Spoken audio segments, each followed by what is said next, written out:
नमस्कार। पहले चरण के मतदान के संपन्न होने के बाद अब देश भर में तमाम राजनेताओं की ओर से जबरदस्त सियासी संग्राम जारी है। इस बीच आपको बता दें कि मध्य प्रदेश में लगातार जीतू पटवारी, कमलनाथ जो कि मध्य प्रदेश के पूर्व सीएम हैं, और इसके साथ साथ सचिन पायलट भी लगातार तमाम राजनीतिक कार्यक्रमों में शामिल हो रहे हैं।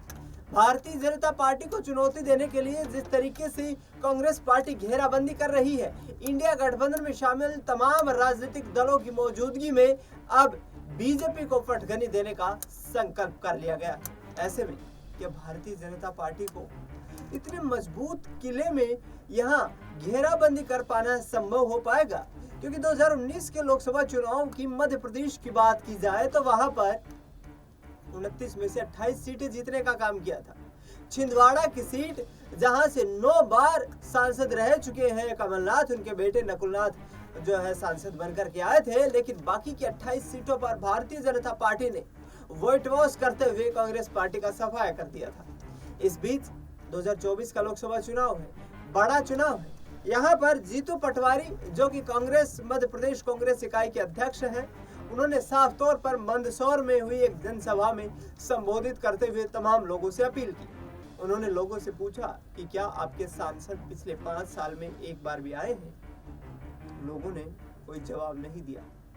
इसका सीधा असर यह था कि अब भारतीय जनता पार्टी से लोग छुटकारा पाते हैं। जीतू पटवारी लगातार ये कहते हुए नजर आ रहे हैं कि बीजेपी के लोग एक बार वोट लेने के लिए आपके पास आएंगे, उसके बाद 5 साल तक आपको दिखाई नहीं देंगे। किस तरीके से जनसभा में लोगों से वोट की अपील करते नजर आ रहे हैं और किसानों से बीजेपी सरकार को उखाड़ फेंकने की अपील कर रहे हैं जीतू पटवारी। सुनिए जरा।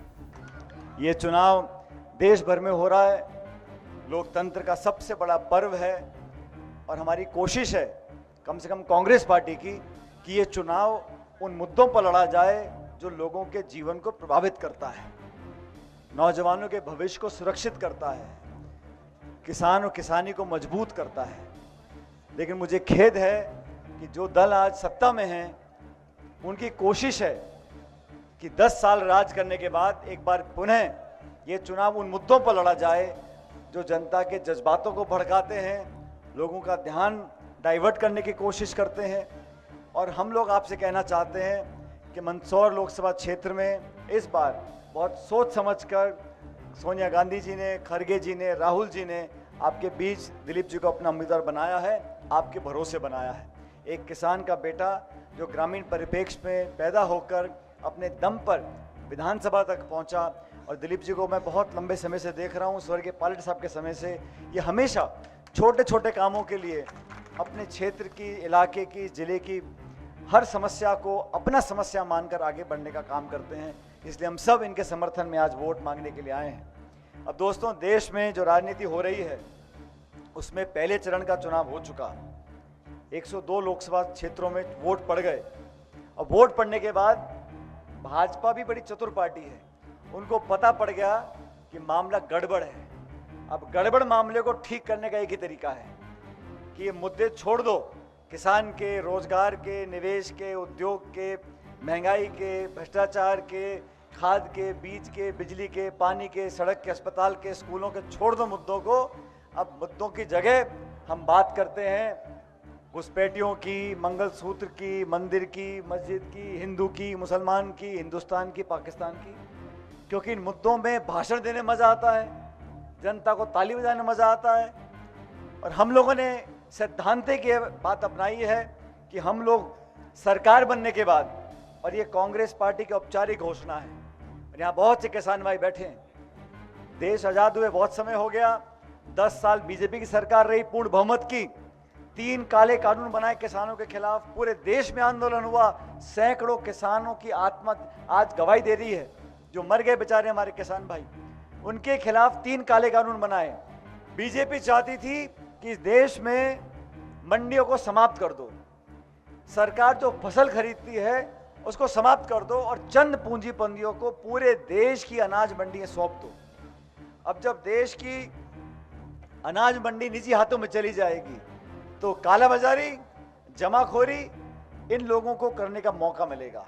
हम लोगों ने विरोध किया और केंद्र सरकार को झुककर वो 3 काले कानून वापस लेने पड़े। और जब वापस लेते वक्त कहा था हम किसान की खरीद पर एक कानून बनाएंगे, झूठ बोला था। आज कांग्रेस पार्टी ने मैनिफेस्टो में लिखा है कि हम सरकार बनाने के बाद न्यूनतम समर्थन मूल्य पर एक कानून बनाएंगे। देश में पहली बार कानून बनेगा फसल खरीद का। ये लोग अब बेईमानी नहीं कर सकते। हमने कानून बनाया रोजगार का, 100 दिन का रोजगार गांव में चलता नरेगा के काम। ये कांग्रेस पार्टी की घोषणा है। महिलाओं को 50% आरक्षण मिलेगा। 30 लाख पद केंद्र सरकार के खाली पड़े हैं। और अब देखो साहब ये कितने कलाकार लोग हैं। 10 साल राज में हो गए बीजेपी को, 10 साल राज कर लिया, लेकिन पेट भरा नहीं। कैसा 5 साल और दे दो हमारे को। क्यों? अब बात करते हैं 2047 की। अभी तो अमृतकाल चल रहा है, 2047 की बात कर रहे हैं। तो खुद के लिए तो 10 जमा 5 15 साल मांग रहे हैं। और जो नौजवान देशभक्त हमारे बच्चे फौज में जाना चाहते हैं उनको भर्ती के कर रहे अग्निवीर, 4 साल में रिटायर।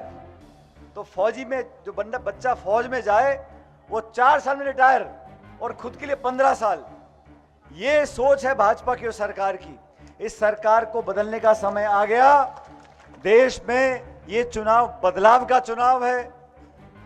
देश भर के लोग भाजपा को आईना दिखा रहे हैं और 10 साल की रिपोर्ट कार्ड पर जवाब मांग रहे हैं। ये क्या सरकार है?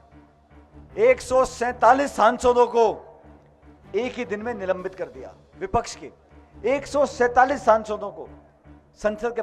तो सुना आपने सचिन पायलट को, जो कि राजस्थान में जहां एक तरफ सक्रिय भूमिका में नजर आ रहे हैं, वहीं मध्य प्रदेश में भी मंदसौर में जाकर के प्रधानमंत्री नरेंद्र मोदी के ऊपर करारा हमला कर रहे हैं। उनका साफ तौर पर कहना है कि यदि कांग्रेस पार्टी सत्ता की वापसी का दरवाजा तलाश रही है और यदि हम सरकार बनाने में कामयाब होते हैं तो किसानों के साथ, महिलाओं के साथ, छात्रों के साथ, नौजवानों के साथ और इसके साथ साथ बुजुर्गों के साथ तमाम जो हमने 5 न्याय देने की जो गारंटी दी है उस पर काम किया जाएगा। उन्होंने कहा कि देश की हालात जो है, दुर्दशा है, उसको सुधारने का काम कांग्रेस पार्टी करेगी।